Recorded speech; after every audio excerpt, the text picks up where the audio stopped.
Hello दोस्तों, नमस्कार। कैसे हैं आप सब? आज मैं आप सभी को अपनी क्लास के दौरान अपनी इस वीडियो में सपनों के से दिन इस पाठ का प्रश्न उत्तर करवाऊंगी। इससे पिछले वीडियो में मैं आप लोगों को सपनों के से दिन पाठ पूरी व्याख्या के साथ बहुत ही सुंदर ढंग से पढ़ाया है। आप लोगों ने यदि उस वीडियो को नहीं देखा है तो मेरा आप लोगों से रिक्वेस्ट है कि इस वीडियो को देखने से पहले आप लोग कहानी वाली वीडियो को देखिए, क्योंकि यदि आप कहानी नहीं समझेंगे तो प्रश्न उत्तर समझ ही नहीं सकते हैं। अब इस वीडियो को मैं शुरू करती हूँ। हर बार की तरह कहूंगी, पेन कॉपी जरूर लेकर बैठिए, क्योंकि आपको साथ साथ नोट्स बनाना है। तो चलिए बिना समय बर्बाद किए हम लोग अपनी आज की क्लास शुरू करते हैं। पहला प्रश्न है क्वेश्चन नंबर 1। कोई भी भाषा आपसी व्यवहार में बाधा नहीं बनती।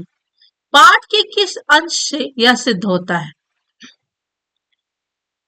प्रश्न हुआ कि आपकी भाषा अलग है, किसी और की भाषा दूसरी है, तो दूसरी भाषा वाले जब आपसे मिलेंगे तो हमारा जो आपसी व्यवहार है, साथ बोलना, चलना, खेलना, दौड़ना, ये सब एक व्यवहारिक चीजें हैं, इसमें यह बाधा नहीं बनती है।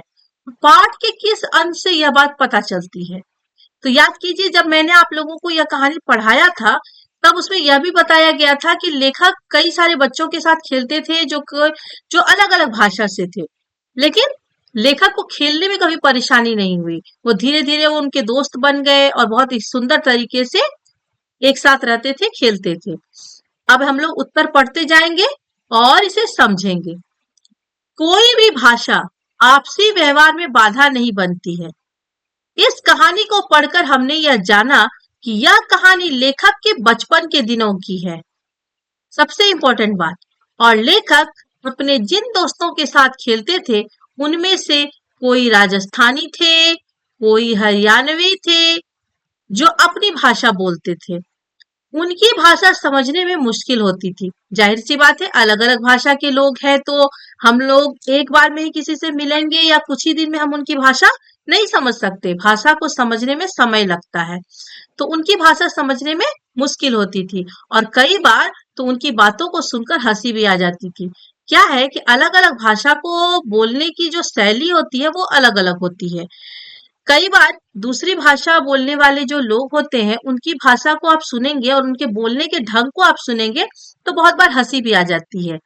लेकिन खेलने के समय में साथ साथ खेलते तो लेखक ने बताया कि ऐसे अलग अलग भाषा वाले बच्चों के साथ खेलते हुए या रहते हुए कभी कोई परेशानी नहीं हुई, क्योंकि भाषा एक सहज भाव है।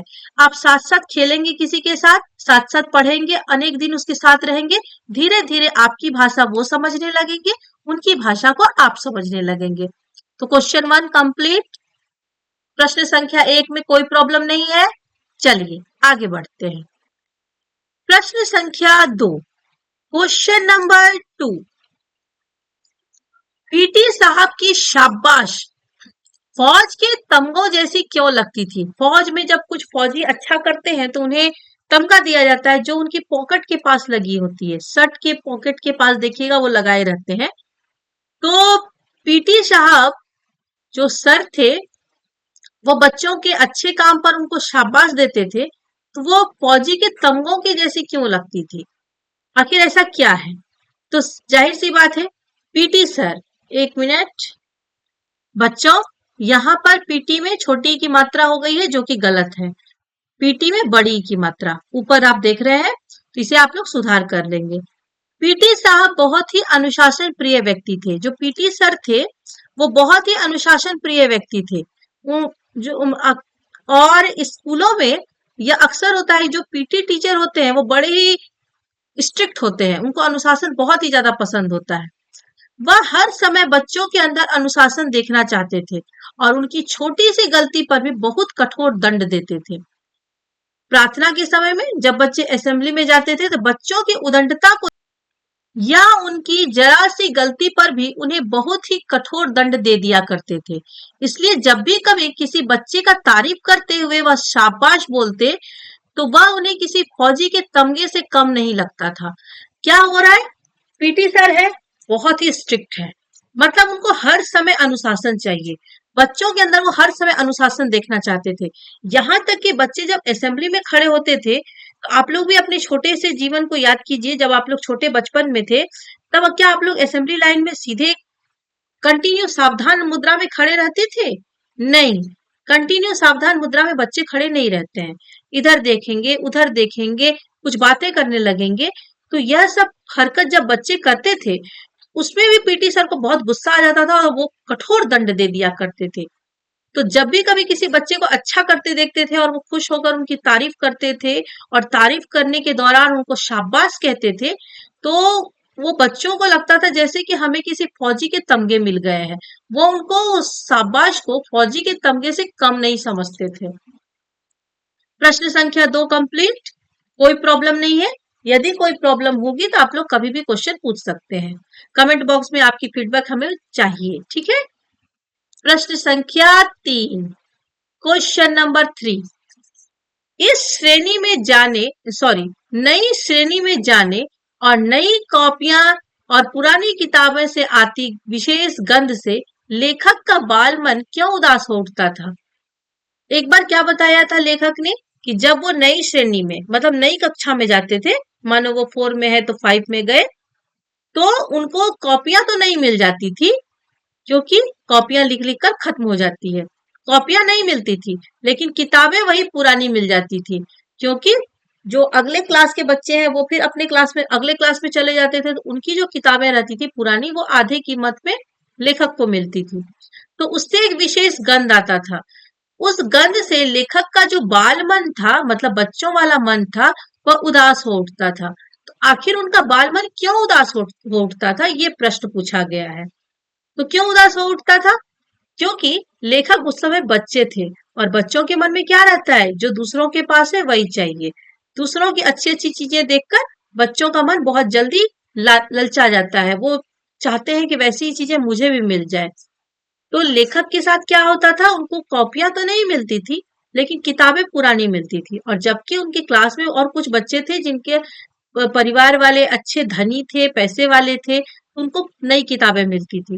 वो नई किताबें देखकर उनके मन में भाव आता था कि मुझे पुरानी क्यों मिल रही है, मुझे भी नई किताबें चाहिए। लेकिन उनके परिवार की आर्थिक स्थिति अच्छी नहीं थी, और आर्थिक स्थिति अच्छी नहीं होने के कारण उनको परिवार वाले, उनके जो पेरेंट्स थे, वो नई किताबें खरीद कर नहीं दे पाते थे। अब हम लोग इसे पढ़ेंगे और समझेंगे।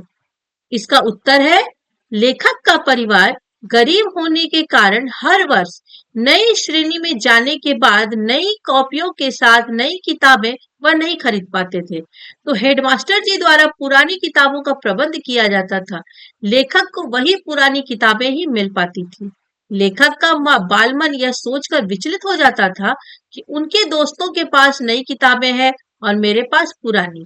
लेकिन उनके परिवार की आर्थिक स्थिति इस तरह की नहीं थी कि वह हर वर्ष नई किताबों के खर्च का भार उठा सके, इसलिए उनका बाल मन उदास हो जाता था। आप लोग को समझ में आ गई?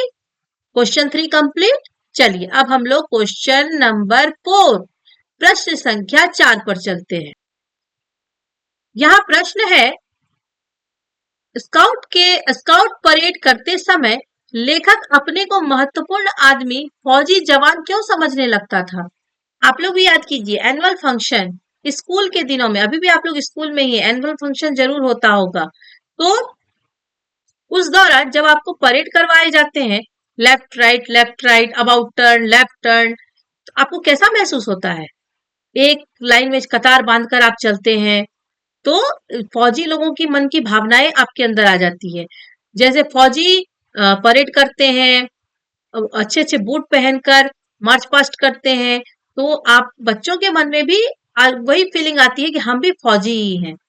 तो स्काउट परेड में लेखक जब धोबी के धुले कपड़े, मतलब साफ सुथरे कपड़े, अच्छे से ड्रेस पहनकर, पॉलिश किए हुए बूट पहनकर ठक ठक करके चलता था, तो उसे ऐसा महसूस होता था जैसे वह खुद फौजी हो। पीटी सर जब परेड के दौरान राइट टर्न, लेफ्ट टर्न और अबाउट टर्न बोलते थे, तो यह सुनकर ऐसे अकड़ कर चलता था जैसे वह खुद फौजी हो। यह सब कुछ सुनकर एक फौजी की जैसी भावना महसूस होने लगती थी। प्रश्न संख्या 4 समझ में आ गया? कोई प्रॉब्लम नहीं, समझ में आ गया फौजी जैसी भावनाएं उन्हें क्यों महसूस होती थी? चलिए अब हम लोग आगे देखते हैं। प्रश्न संख्या 5, question number 5, headmaster Sharma ji ने पीटी साहब को क्यों मुअत्तल कर दिया? मुअत्तल का क्या अर्थ होता है? जल्दी से कमेंट बॉक्स में कमेंट करके बताइए। मैंने पाठ पढ़ाने के दौरान इस शब्द पर विशेष जोर देकर इसके अर्थ को बताया था कि कहीं आप लोग भूल ना जाएं। चलिए बताइए मुअत्तल का अर्थ। यस, निलंबित कर देना, उनको स्कूल से निकाल दिया था, सस्पेंड कर दिया था उनको। अब हम लोग इसे पढ़ेंगे। हाँ, पीटी सर ने बच्चों को फारसी के शब्द रूप याद करने को कहा था। क्या हुआ था? बच्चों को फारसी के कुछ शब्द रूप याद करने के लिए कहा और अगले दिन बच्चे याद करके नहीं आए। इस पर पीटी सर ने उन सभी बच्चों को मुर्गा बना दिया। मुर्गा बनाना एक बड़ा ही कठिन पनिशमेंट है, बाप रे। मतलब उसमें पैर, कमर, कंधा, हाथ, कान सब में दर्द होने लगता है। यदि ज्यादा देर तक बच्चों को मुर्गा बनाकर रखा जाए तो उनकी हालत खराब हो जाती है। तो बच्चों को क्या किया? मुर्गा बना दिया। कुछ समय के बाद बच्चे सहन नहीं कर पाए और लुढ़कने लगे, मतलब वो गिरने लग गए। उसी समय हेडमास्टर शर्मा सर वहां से गुजर रहे थे और उन्होंने अपनी आंखों से इस दृश्य को देखा तो उन्हें बहुत क्रोध आया कि कक्षा 4 के बच्चों को इतना कड़ा दंड दिया जा रहा है। तो उन्होंने तत्काल ही पीटी सर को मुअत्तल कर दिया, मतलब निलंबित कर दिया। ये बच्चे कौन से क्लास के थे? क्लास 4, कक्षा 4, मतलब बहुत ही छोटे बच्चे थे और उनको बहुत देर तक मुर्गा बना के रख दिया क्योंकि उन्होंने फारसी भाषा के शब्द रूप को उन्होंने याद नहीं किया था।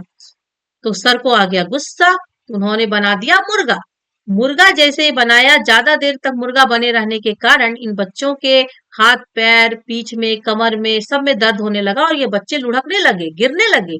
उसी समय हेडमास्टर शर्मा सर वहां से गुजर रहे थे और उन्होंने इस दृश्य को देखा।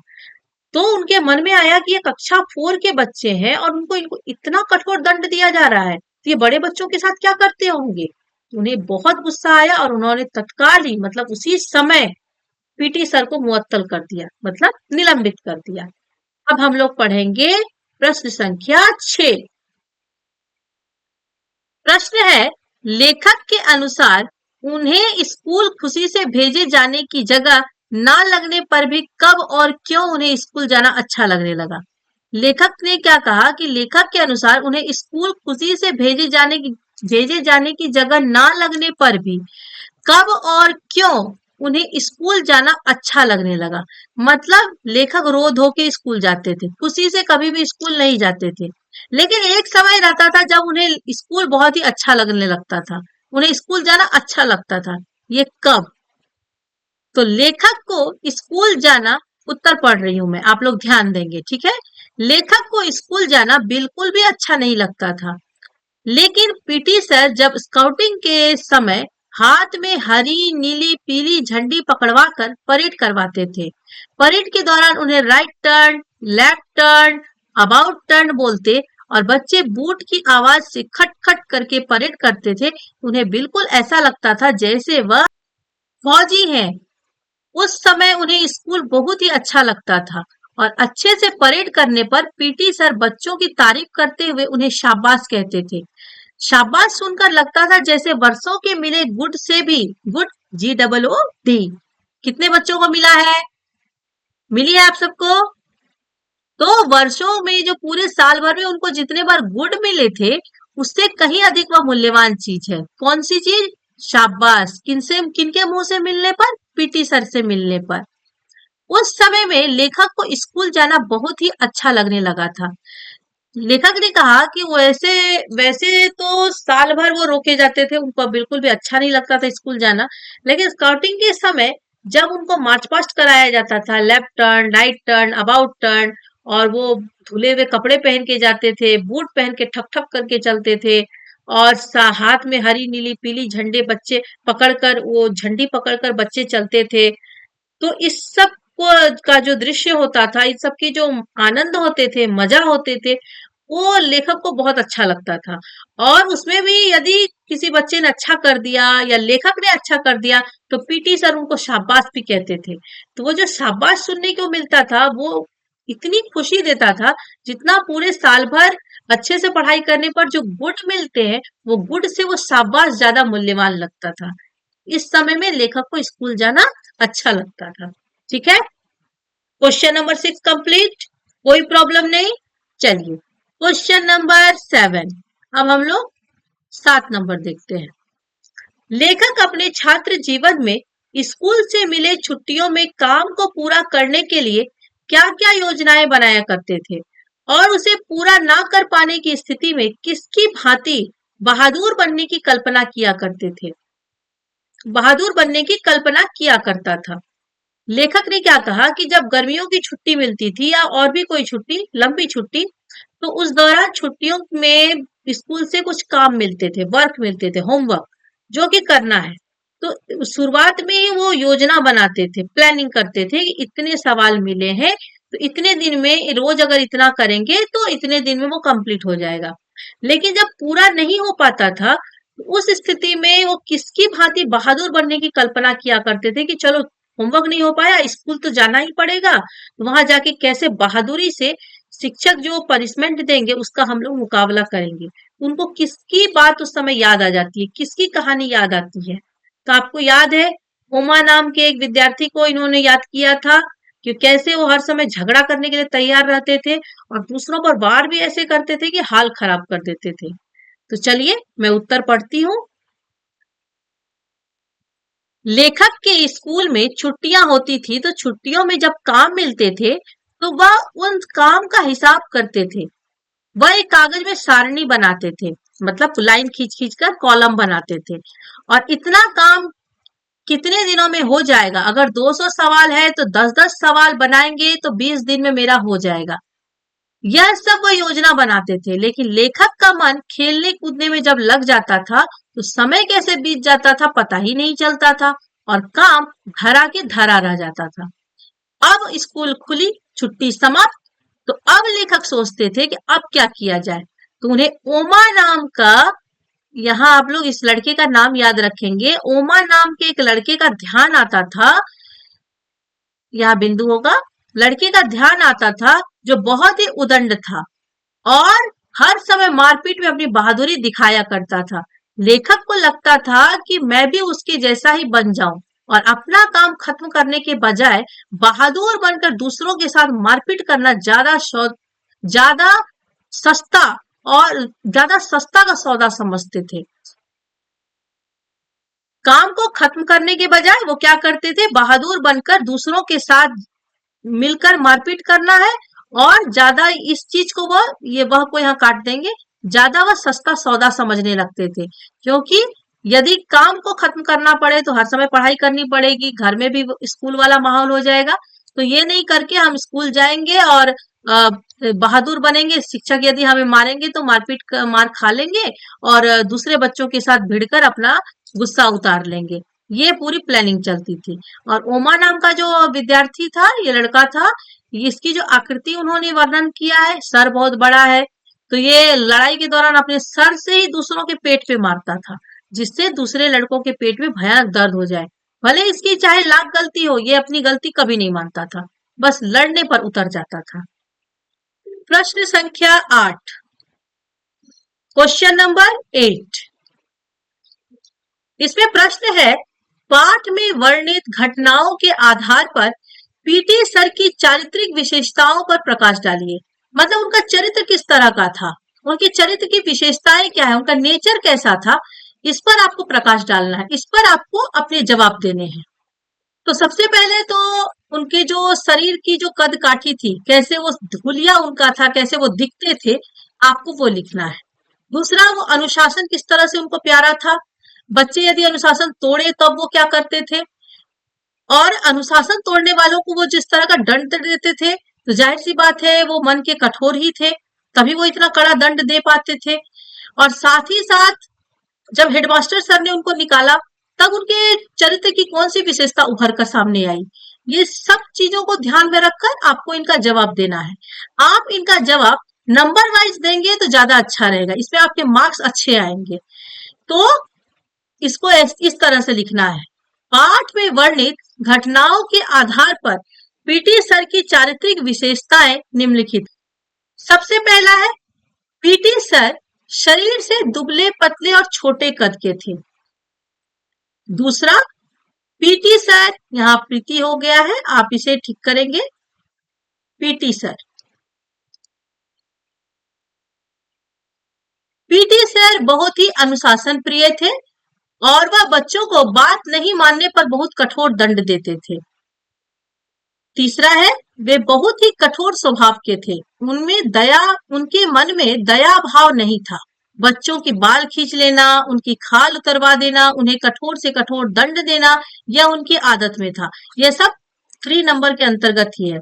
यहाँ 4 नहीं, 4 यहाँ होगा, 4 यहाँ और 5 यहाँ।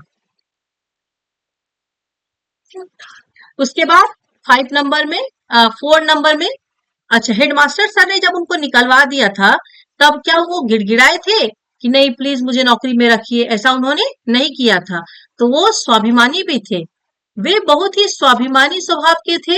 हेडमास्टर शर्मा जी के द्वारा उन्हें निकाले जाने पर वह चुपचाप निकल गए, ना कि सर के सामने गिड़गिड़ाने लगे। 5वें नंबर पर, वह बाहर से कठोर किंतु अंदर से कोमल थे। ऐसा क्यों कहा गया? क्योंकि कुछ बच्चे जो उनके घर पर गए थे तो उन्होंने देखा था कि उनके घर में तोता था, तो उस तोते के साथ वो कितने प्यार से बात करते थे, कितनी सुंदर तरीके से उसकी देखभाल करते थे। तो एक पक्षी का अगर कोई मनुष्य सुंदर तरीके से देखभाल करे, उसकी केयर करे, तो जाहिर सी बात है कि उसके मन में दया भाव है। तो बच्चों को कठोर दंड देते थे, लेकिन घर में उन्होंने तोता पाल रखा था जिसकी वह बहुत ही सुंदर तरीके से देखभाल भी करते थे। तो ये हो गए क्वेश्चन नंबर 8 कंप्लीट। यहाँ पर नंबर में मिस्टेक है, आप लोग इसे सुधार कर लेंगे। और ये पीटी सर, यहाँ पर आप लोग शब्द को देख लेंगे। अब हम लोग क्वेश्चन नंबर 9 देखेंगे। प्रश्न संख्या 9,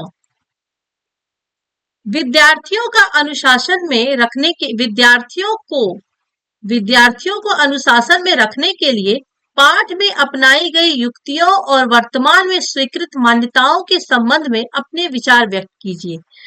कि इस पाठ में बच्चों को जिस तरीके से अनुशासन में रखा जा रहा है, जोर जबरदस्ती करके, उन्हें शारीरिक दंड देकर, और वर्तमान समय में जो स्वीकृत मान्यताएं हैं, जो कानून के द्वारा मान्यता दी गई है कि आपको अनुशासन में बच्चों को कैसे रखना है, इस पर आपको विचार व्यक्त करने के लिए कहा जा रहा है।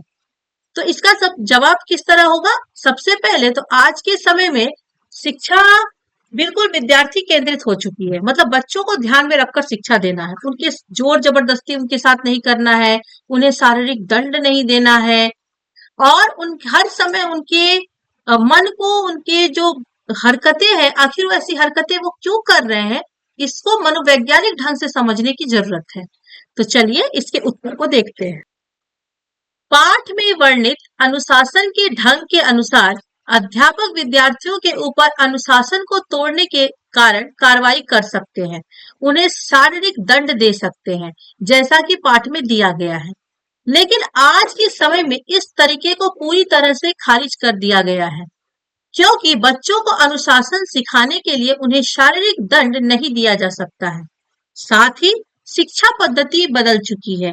पहले जहां शिक्षक केंद्रित शिक्षा थी, अब विद्यार्थी केंद्रित शिक्षा है। मतलब पहले शिक्षक जैसा चाहते थे वैसे पढ़ाते थे, लेकिन अब विद्यार्थी जैसे सीख सकता है वैसे उसे पढ़ाना होगा। विद्यार्थियों की मनोस्थिति को समझने की जरूरत है। आखिर वह ऐसा क्या कर रहे हैं, तो क्यों कर रहे हैं, वो ऐसा कर रहे हैं तो क्या कर रहे हैं और क्यों कर रहे हैं, ये भी समझना है। और मनोवैज्ञानिक ढंग से सही चीजें सिखाई जाती है और चुनौतियों के लिए तैयार भी किया जाता है। उन्हें सिखाना भी है, उन्हें शारीरिक दंड भी नहीं देना है, और भविष्य में आने वाली तमाम चुनौतियों से उनको सामना करने की शिक्षा भी देनी है।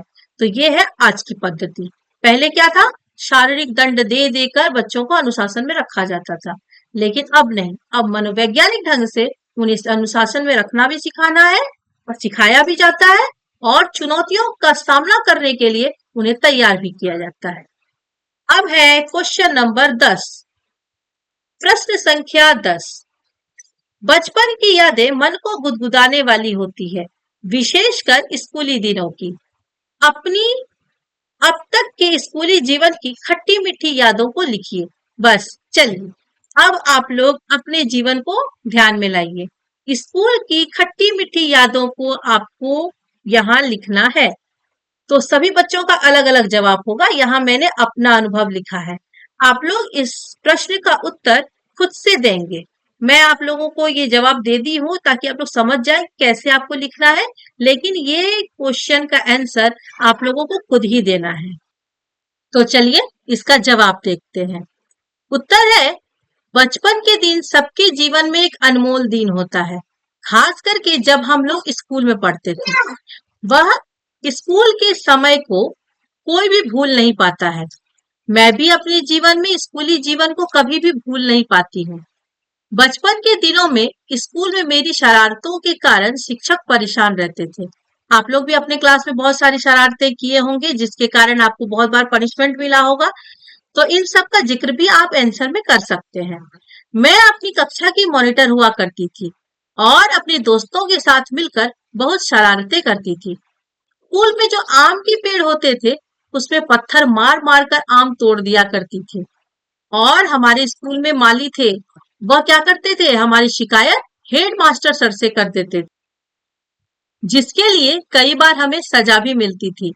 यह सब दिन याद करते हुए आज भी मन को बहुत खुशी मिलती है। तो यहाँ पर क्या बताया मैंने कि जब स्कूल के दिनों को मैं याद करती हूँ तो मुझे याद आता है कि मैं स्कूल में बहुत शरारतें करती थी, जिसके कारण सभी शिक्षक परेशान हो जाते थे।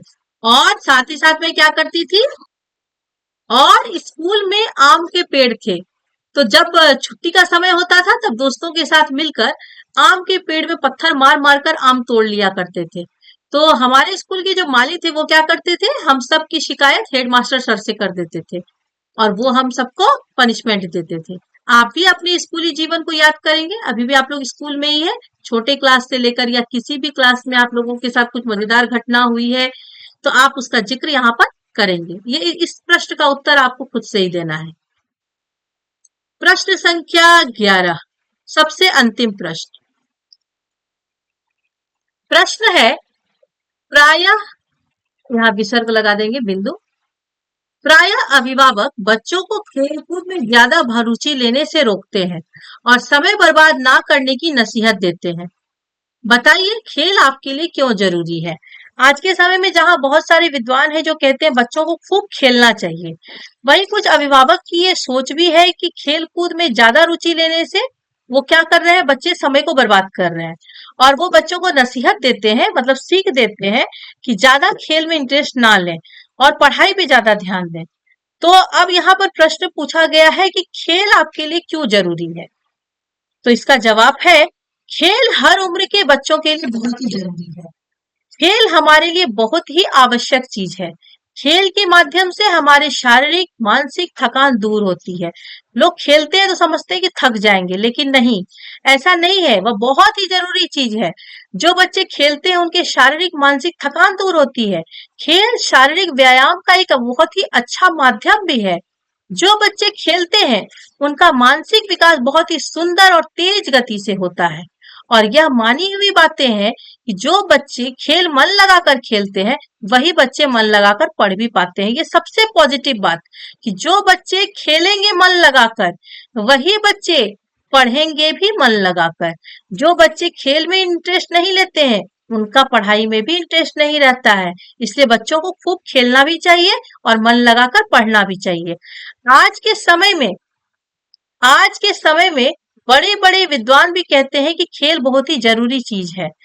शारीरिक और मानसिक विकास के लिए खेल बहुत ही ज्यादा जरूरी है।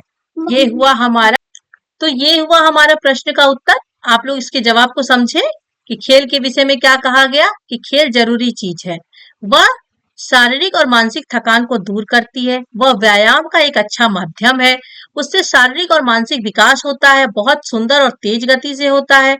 जो बच्चे मन लगाकर खेलते हैं वही बच्चे मन लगाकर पढ़ भी पाते हैं। और यह जो अभिभावक की चिंता है कि बच्चों का खेल में अधिक रुचि लेने से वो पढ़ाई नहीं कर पाएंगे, एक तरीके से अभिभावक का यह सोच थोड़ा उनको बदलने की भी जरूरत है। और साथ ही साथ बच्चों को भी उनको विश्वास दिलाने की जरूरत है कि मन लगाकर खेलने का मौका जब अभिभावक देते हैं, आप उनको मन लगाकर पढ़कर सुंदर रिजल्ट भी दीजिए। जब आप सुंदर रिजल्ट उनको देंगे तो उनको अपने आप विश्वास भी हो जाएगा कि बच्चे मन लगाकर खेल रहे हैं तो बच्चे मन लगा पढ़ भी रहे हैं। तो ये हो गया, ये पाठ यहाँ समाप्त। इस पाठ के सभी प्रश्न उत्तर कंप्लीट हो गए।